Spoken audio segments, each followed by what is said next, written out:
Ela chegou, cheia de opinião, em busca da sua autonomia, sofrendo muito e se superando a cada página. Jane Eyre acaba de aterrissar em Antofágica com todo o capricho que ela merece. Finalmente chegou na cidade de Antofágica esse clássico da literatura inglesa escrito por Charlotte Brontë. Esse livro está sendo pedido por vocês há muito tempo e a espera valeu a pena, porque a edição tá linda e eu vou mostrar tudo para vocês. Mas antes, vamos falar um pouco dessa personagem tão fascinante à frente do seu tempo e que me fisgou desde a primeira página. Eu li Jane Eyre ano passado e muitos aspectos do livro me impressionaram demais. Eu me lembro que logo no começo eu pensei: se as pessoas acham que só Charles Dickens descreveu o sofrimento de uma criança órfã, precisam ler Jane Eyre. Isso porque a personagem, a Jane Eyre, é criada pela tia, que não gosta nem um pouco dela. Aliás, essa tia induz os próprios filhos a tratarem Jane Eyre muitíssimo mal. A sua infância tem muito pouco afeto e calor humano. Depois da casa da tia, ela vai para um orfanato e, gente, as passagens em que a autora descreve a fome e o frio que ela sentiu nesse lugar horrível são chocantes. A Charlotte Brontë tem uma capacidade descritiva incrível. Eu vi esse orfanato nos seus mínimos detalhes. Deu até para sentir o cheiro e ver o rosto cheio de tristeza, o rosto abatido das meninas e alunas. Bom, Jane Eyre consegue terminar os seus estudos nesse orfanato, até dar algumas aulas nele, mas se dá conta em determinado momento que ela quer mais. Ela deseja outras experiências, ela quer conhecer o mundo. De certa forma, ela quer explorar o próprio potencial em outras situações, para além das paredes do orfanato. A busca de Jane Eyre, no final das contas, é a minha busca, é a sua busca. Ela está atrás de felicidade e ela quer se sentir bem. Os trechos em que a personagem fala desse desejo de procurar autonomia e de educar a si mesma são muito bonitos e tocantes. Ela diz que deseja criar e não destruir. Ela fala também que tem consciência que a juventude vai embora e que muito facilmente as pessoas mergulham na culpa e no ressentimento e que ela não quer isso para ela. Ela é uma heroína da literatura clássica que tem uma clareza de pensamento muito interessante de observar e acompanhar. Outra coisa bem legal é que Jane Eyre é uma mulher da província, da Inglaterra rural, e ela tem uma vida interior riquíssima. Ela pensa sobre ela, sobre os outros, sobre as suas emoções, os seus desejos e o mundo que a cerca. Ela tem um fogo, uma paixão, um desejo de não ficar acomodada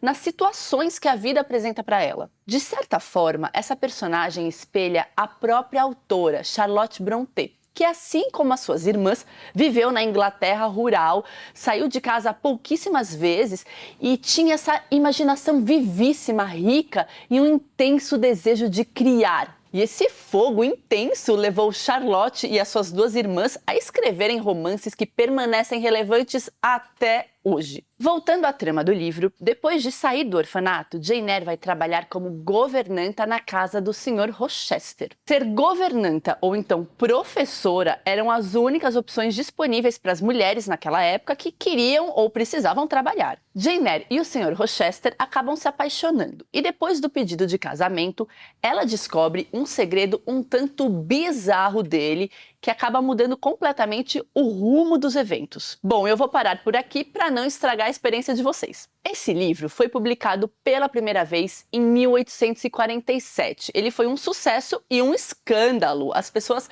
logo quiseram saber quem era Currer Bell, o pseudônimo que Charlotte Brontë usou para publicar o livro. Algumas autoridades religiosas da época ficaram muito incomodadas com a heroína, uma mulher ousada que diz o que pensa, mesmo de frente a figuras poderosas que detêm mais influência e mais dinheiro do que ela. Desde a publicação, ao longo dos anos, vários críticos começaram a perceber e dizer que Jane Eyre é um dos romances mais sofisticados do século XIX. E quem sou eu para discordar? Eu concordo em gênero, número e grau. Apesar de ser um livro longo, vários capítulos terminam com ganchos que impulsionam o leitor a querer saber o que acontece logo depois. Em termos de gênero, a gente pode dizer que ele é um romance de formação, um coming of age, mas ele também tem elementos momentos góticos, passagens bem realistas, e alguns estudiosos dizem que a gente até pode encontrar passagens inspiradas em contos de fadas e nas histórias transmitidas oralmente. Jane Eyre não é uma leitura arrastada, e a tradução da Antofágica ajuda ainda mais a experiência toda a ser bem fluida. Ela foi feita pela Isadora Próspero. Esse é um dos livros preferidos dela, e ela até contou pra gente que já assistiu todas, sim, todas as adaptações que já foram feitas, inclusive fez textos sobre cada uma delas. Aliás, as adaptações de Jane Eyre rendem um outro vídeo. Comentem aqui embaixo se vocês querem esse vídeo. Os textos extras que acompanham a edição trazem um time de escritoras e pesquisadoras incrível. A apresentação é da escritora Iana Vilela, que alça Jane Eyre ao posto de manifesto contra o silenciamento feminino. Já o pós-fácil acadêmico é da Caroline Navarrina de Moura,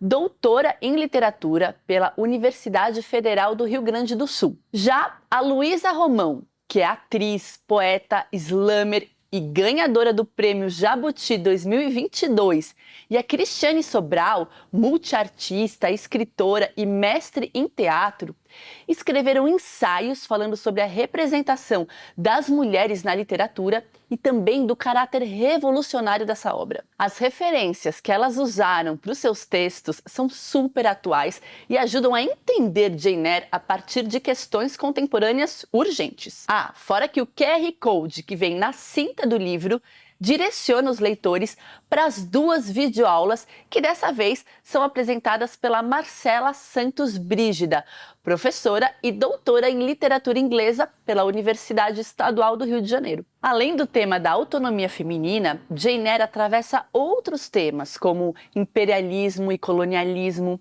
ética e moral, perdão, entre outros.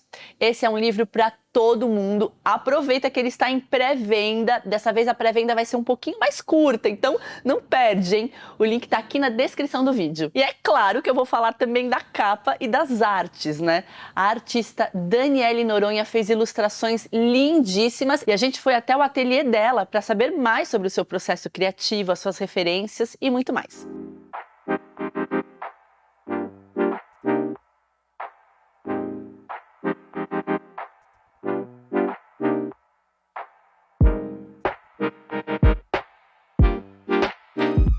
A gente tinha pouco tempo para agilizar essas ilustrações e eu não tinha lido um livro de 600 páginas para fazer as ilustrações. Então eu estabeleci como tática, assim, se eu fosse ler todo o livro, eu não ia conseguir respeitar a primeira entrega. Tinha que entregar 30 desenhos, depois mais 30. Então o que eu fiz? A primeira metade eu fui desenhando enquanto eu lia. Eu fazia uns rascunhozinhos no Photoshop mesmo para poder entregar para a editora. E a segunda metade, daí a história começa a... Alguns nós que estão na trama vão se desenrolando. E aí eu entendi que eu precisava ler até o final, senão eu não ia conseguir selecionar o que era importante ou não. Quando eu conversei com a Vitória, da editora, o que ela me pediu foi que eu fizesse os desenhos num lápis que chama Pierre Noir, que é um tipo de carvão, mas ele é enceradinho. Eu já gostei desse desafio de só fazer desenho em preto. Eu acho que a Jane Eyre tem essa pegada sombria. Podia caber um desenho assim bem carregado. Eu gosto de fazer desenho mais carregado mesmo, mão mais pesada, várias áreas de preto.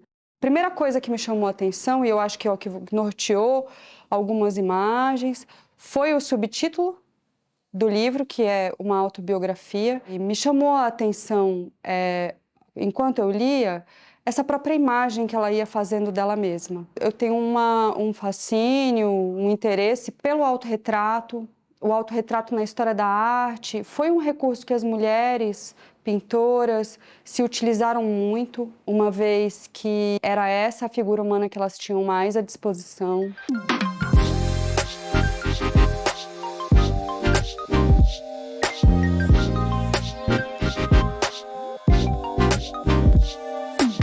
Ela já está resolvida. Já foi feita 1 milhão de adaptações para o cinema. É uma edição de Jane Eyre e ela é uma edição brasileira. Eu poderia, hora ou outra, ter uma relação com a minha própria linguagem. Eu não precisava simular um século XIX e poder escolher, ter essa liberdade para escolher que trecho que eu ia ilustrar ou não, uma vez que é um livro que tem muita descrição de paisagem. Tinha coisas que eu pensava assim, nossa, isso aqui eu não preciso desenhar, porque já tá totalmente descrito.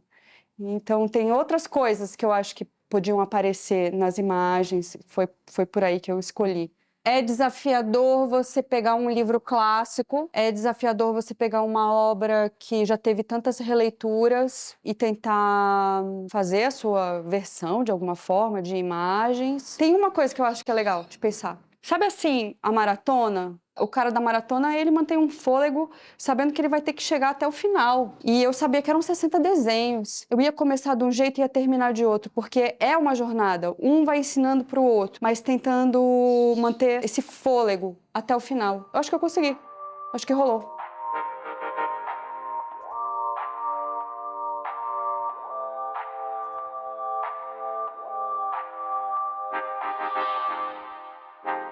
Assim como vocês, eu estou muito animada com esse novo lançamento da Antofágica. Me digam aqui embaixo se vocês conhecem Jane Eyre, se vocês pretendem ler, qual a relação de vocês com essa grande heroína da literatura mundial. E a gente se vê na próxima semana com mais um vídeo.